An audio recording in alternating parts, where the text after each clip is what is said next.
السلام عليكم ورحمة الله وبركاته. الحمد لله مدبر الليل ومدبر الليالي والأيام ومصرف الشهور والأعوام، الملك القدوس السلام، إله رحيم كثير الإنعام، قدر الأمور فأجراها على أحسن نظام، وأشهد أن لا إله إلا الله الذي لا تحيط به العقول والأوهام، وأشهد أن محمدًا عبده ورسوله وأفضل الأنام، صلى الله عليه وعلى آله وأصحابه والتابعين لهم على الدوام، وسلم تسليما كثيرا. أما بعد، عباد الله، أوصيكم ونفسي بتقوى الله تعالى. تقوى الله فهي الزاد في يوم المعاد. قال تعالى: يا أيها الذين آمنوا اتقوا الله حق تقاته ولا تموتن إلا وأنتم مسلمون. وقال تعالى: يا أيها الذين آمنوا اتقوا الله وقولوا قولا سديدا يصلح لكم أعمالكم ويغفر لكم ذنوبكم يصلح لكم أعمالكم ويغفر لكم ذنوبكم. يا أيها الذين آمنوا اتقوا الله وقولوا قولا سديدا يصلح لكم أعمالكم ويغفر لكم ذنوبكم، ومن يطع الله ورسوله فقد فاز فوزا عظيما. ولا ليال maanta khudbadeena biidni illaahi tacaalaa waxaynu kaga hadli doonaa fadlu lcibaadati fi shitaa, fadliga ay leedahay cibaadadu waqtiga jiilaalkii amba waqtiga qabowga. ilaahay subxaanahu wa tacaalaa addoommaha mu'miniinta ah xilliyada adag amba ay cibaadadu culus tahay amba ay naftu ay karaahiyeysanayso, fadli dheeraadu ilaahay geliyey cibaadada subxaanahu wa tacaala. waxaa ka mida walaalayaal waxyaabaha ina tusinaya ilaahay subxaanahu wa tacaala awooddiisa weyn, xaaladaha iyo waqtiyada iskhilaafaya ee kala duwan ee ilaahay uu badbedelayo. habeen baa ina maraya, maalin baa ka dambaynaysa. qabow baa ina maraya, kulayl baa ka dambaynaya. ilaahay subxaanahu wa tacaalaa waqtiga sanawiga ah waxa uu ka dhigay 4 qaybood. qaybta koobaad waa xilliga loo yaqaano jiilaalka. waxaa qaybta kale ah xilliga loo yaqaano xagaaga iyo xilliga barwaaqada ee guga loo yaqaano iyo xilliga dayrta loo yaqaano. waqtiyada waxa kala bedelaya waa ilaahay subxaanahu wa tacaala. haddaba maanta waxaynu ka hadli doonaa xilliga qabowga uu dhacayo oo waddamaduna ay ku kala duwan yihiin, fadliga cibaadada la cibaadaysanaya ay leedahay. waxay leeyihiin culimmadu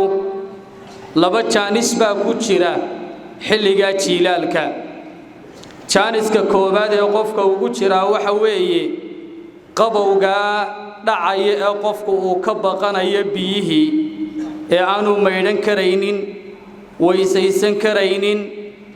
macnaha qabowga culayska xambaarsan marka naftiisa uu ku qasbo ee uu dadaalo, xasanaad dheeraadu ilaahay subxaanahu wa tacaala uu siinaya. jaanis waa ka faa'iidada kale ku jirta waxa weeyaan sidaynu ognahay waqtigan oo kale habeenku wuu bataa, maalinkuna wuu yaraadaa. fursad bay u ahay dadkii saalixiinta ahaa habeenka badanaya fursad bay u haydo wuxuu habeenka ugu qaybsami jiray xilli ay hurdaan iyo xilli ay salaatul leylka ay tukanayaan maalinkina fursad bay u haydo waxay kaga faa'iideysan jireen soomka maalimaha Isniinaha iyo Khamiista ama bil kasta in 3 cisho laga soomo sida nabigeena ka sugnaatay sallallahu alayhi wasallam faa'iida ayay u ahayd oo waxay uga faa'iideysan jireen soomka maadaama maalinka ay yaraanayo haddaba qiimahaas uu leeyahay waqtigani waxa ku sugan xadiidkii Imaam Ahmad musnadkiisa uu ku soo saarayay Imaam al-Bayhaqi iyo qeyrkiina ay soo saarayeen nabigu alayhi salaatu wasalaam inuu yiri ash-shitaa'u rabi'ul mu'min jilaalku waa qofka mu'minka gugiisa weeye waa meesha uu ka faa'iido ee habeenkina salaatul leylka iyo waxa weeyaan hurdada uu kaga faa'iideysanayo maalinkiina soomka uu kaga faa'iideysanayo sida oo kale qabowga iyo dhibaatada jirtana uu dul qaadanayo oo cibaadada uu kaga faa'iideysanayo ku dadaalayo waxa riwaayo kale ku sugan taala layluhu faqama wa qasura naharuhu fasama habeenkiisu uu dheer yahay qofkii mu'minka ah dabeetana uu ka faa'iideysanaya salaatul leyl ayuu isu taagaya maalinkiisuna uu gaaban yahay soom ayuu mu'minkii markaa uu kaga faa'iideysanaya al-Imam Ibn Rajab al-Hanbali ayaa kitaabkiisa Lataa'iful Ma'arif ka la yiraahdo xadiidka markaa nabigu alayhi salaatu wasalaam uu ku tilmaamay inuu waxa weeyaan jilaalku yahay guuga qofka mu'minka ah ayaa waxa uu tilmaamay sida uu yahay markaas waxa uu yiri inma kana ash-shitaa'u rabi'al mu'min li'annahu yarta'u fihi fi basatin ta'at waxa uu ugu noqday jilaalku mu'minka guugiisa uu noqday waxa qofka mu'minkii uu ka faa'iideysanaya bustaanada ta'aadka ilaahay ah ayuu kaga faa'iideysanaya waxa uu ku foofayaa cibaadada kala duwan ee ilaahay subhanahu wa ta'ala albaabadeeda uu ballaqay waxa sida oo kale qalbigiisa uu ku nadiifinaya acmaasha saalixada ah ayuu qalbigiisa dufan uga dhigaya sida waxay la mid tahay buuri xooluhu ay ugu liibaanaan marka barwaaqadu ay daadee guga la galo waynu aragnay xoolo way naaxaan oo jirkooda ayaa fiicnaada oo cad iyo caanaba waa lagaga dhargaa waa barwaaqada ay goosteen taasa laga yaabaa in jilaalkoo dhan ay ku tamariyaan kadaalika qofka mu'minka cibaadada uu xilligan gudanayaana taasay la mid tahay bilayeen culimadu haddaba walaalayaal nabigeenu alayhi salaatu wasalaam wuxuu inoo cadeeyay fadliga ku sugan xilliga qaboobaha oo la cibaadeysto oo waxa weeye qofku uu dadaalo oo shaytaanku aanu ka xoog badanin waxa uu nabigu alayhi salaatu wasalaam xadiidkii Abi Muusa al-Ash'ari nabiga uu ka warinayay ee Bukhari iyo Muslim ay soo saarayeen man salla al-bardayn dakhala al-janna waxa nabigu uu yiri qofka labada waqti ee qaboobaha tukada jannada ayuu galay labada waqti amba labada qabow ee nabigu uu sheegay culimadu waxay ku fasireen waa salaada subax iyo salaada casr salaada subax waa xilli dhaxani ay dhacayso mararka qaarkeed oo qofku aanu biyaha ismarin kareynin oo aanu jiifka ka kici kareynin oo macaansanayo qofka xilliga naftiisa ka adkaadee salaada subax u kacaa jannada ayuu galay buu leeyahay nabigu alayhi salaatu wasalaam fakaannama inuu galay oo kale rasuulku ka soo qaaday salaada labaad waa salaada casr iyadana waa xilliga kuleylku intuu jabay qofku shaqadiisii iyo hawshiisii uu kacayo ee uu doonayo inuu waqtigiisa uu ka faa'iideysto oo shaqaysto xilligaana waxa ku sugan waqti karaahiya sidaa darteed qofka salaada casr ka adkaaday isaguna jannadu galay buu nabigu alayhi salaatu wasalaam liajli dhalika wala layal aya abi hurayra waxa uu oran jiray ala adullukum ala ghanimati albarida qalu bala fayaqulu as-siyam fi ash-shita maydin tusa oo maydiin sheegaabu oran jiray xilliga qaboobaha faa'iidada ku sugan iyo acmaasha lagaga faa'iideysto waa xilliga jiilaalkii weeyaan markaasaa waxay yidhaahdeen abi hurayra waxaa noo sheeg waxa uu yidhi waxa weeyaan soomka lagu qaabilaya maalmihiisa weeye maadaama maalintii fursad ay noqoto ay soo gaabatay cibaadada soomka lagu qaabilaya fursadii ay ku jirtaa buu leeyahay kadaalika cabdullaahi ibnu mascuud isaguna saasoo kale marka jiilaalku uu bilaabmo waxa uu odhan jiray marxaban bishitaa tanzilu fiihi albaraka ويطول فيه الليل للقيام ويغصر فيه النهار للصيام وحاولن جري سو دhowow waqtigii qabooba ee jiilaalka ah oo soo dhowow buu oran jiray barakada ayaa dhixdiisa soo degta ayuu oran jiray sida oo kale habeenka ayaa dheeraado oo bata oo salaatul leylka ayaan kaga faa'iideysanaynaa maalinkuna wuu soo gaabtaa waxaanu kaga faa'iideysanaynaa ayuu oran jiray soom in maalinkii aanu soomno walaalayaal dadaalka lagu sameeyo waxa weeyaan cibaadada xilliyadan qabowga iyo jiilaalku uu jiro waxa lagu helaa darajaad aad u waaweyn waxa nabigeena ka sugan xadiidkii imaamu muslim uu soo saarayay min xadiisi abi hurayra ayaa rasuulku waxa uu yiri ma idin tusaa shay ilaahay subxaanahu wa ta'ala dambiyada uu ku tirtiro oo ku baabiyo oo ku dhaafo ilaahay subxaanahu wa ta'ala darajaadka adoonka uu ku kor yeelo markaas saxaabadu waxay yiraahdeen haaya nabi allah natus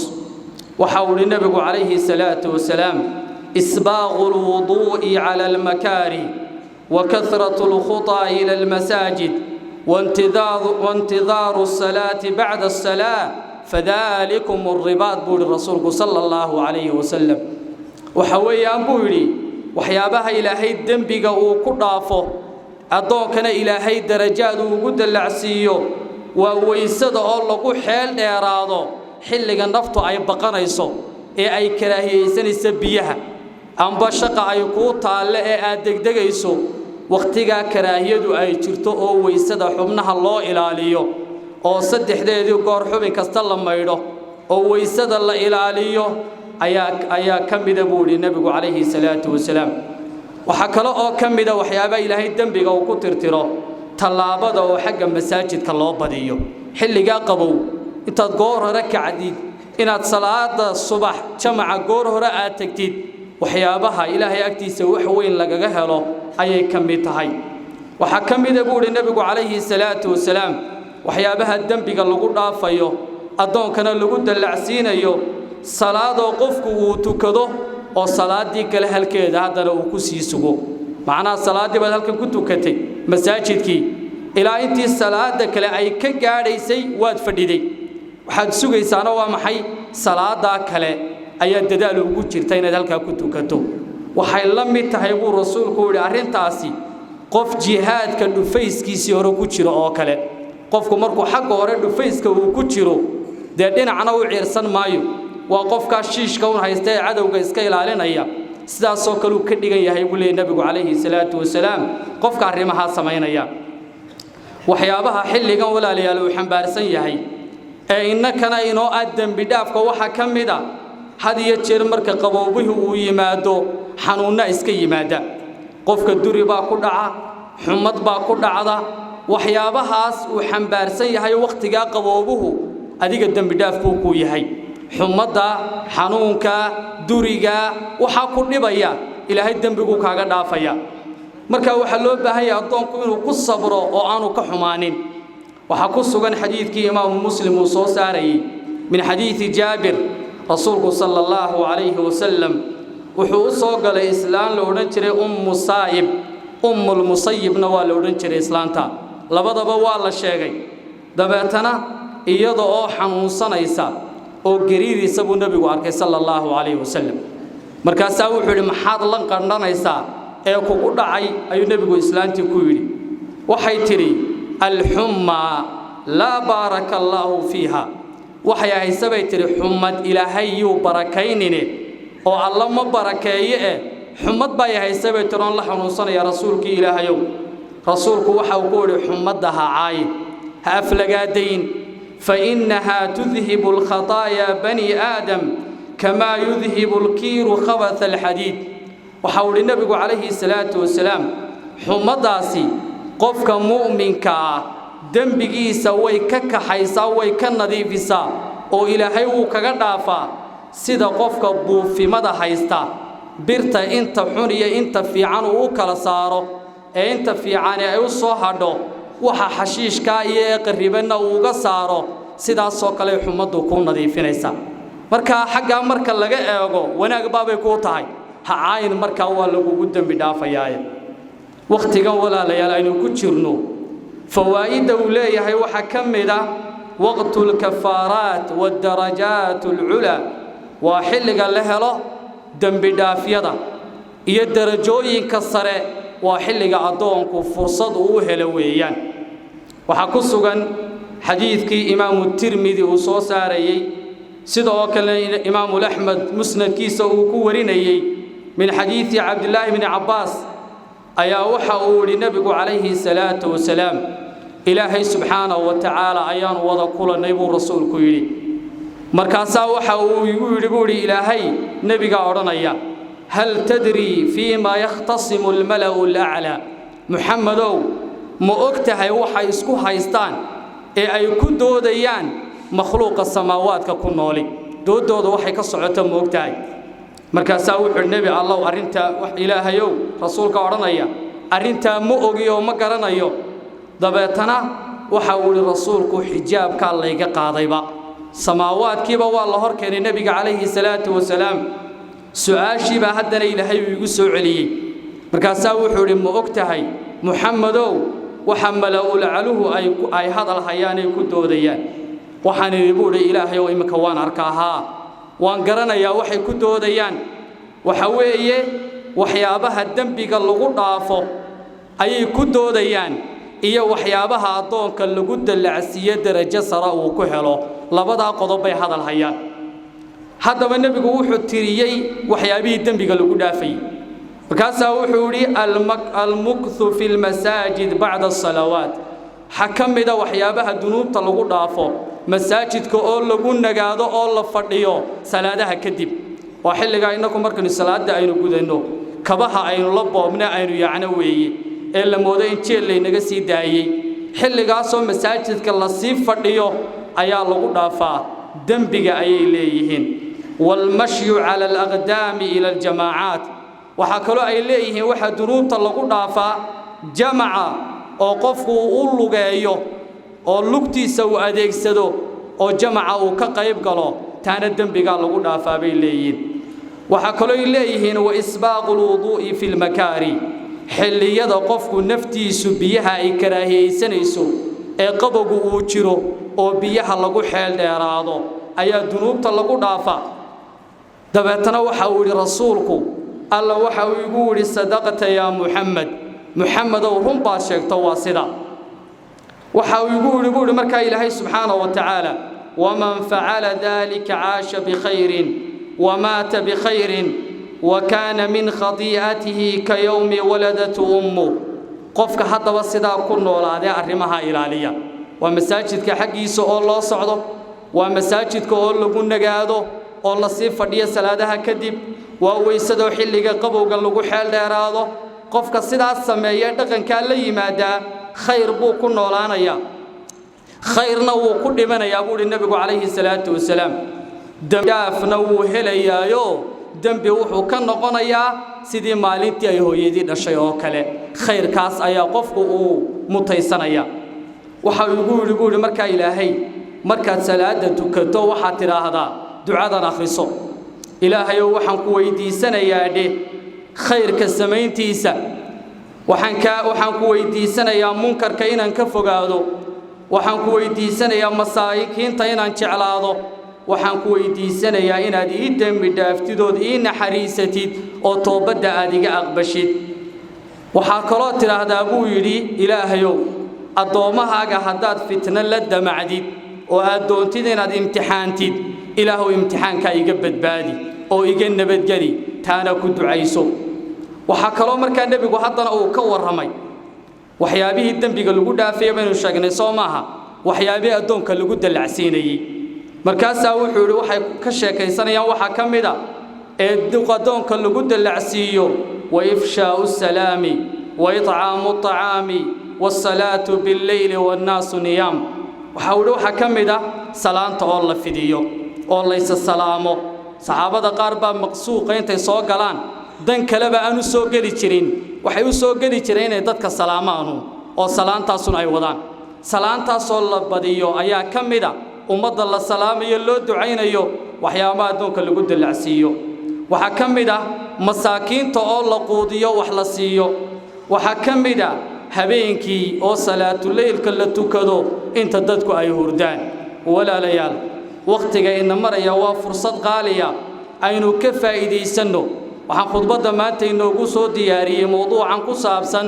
had iyo jeer xilligan qaboobuhu marka uu bilaabmo dadka qaar ayaa cibaadadu culays ay ku noqotaa oo cibaadada ka taga salaadii ay soo wadeen cimrigoodii oo dhan ayaa xilliyadan oo kale ay u kici kari waayaan in marka aynu isdhiiri gelinaa waa muhiim xasanaadka iyo wanaagga ku suganna aynu isu tilmaannaa aquulu qawlii haada وأستغفر الله لي ولكم واستغفروه إنه هو الغفور الرحيم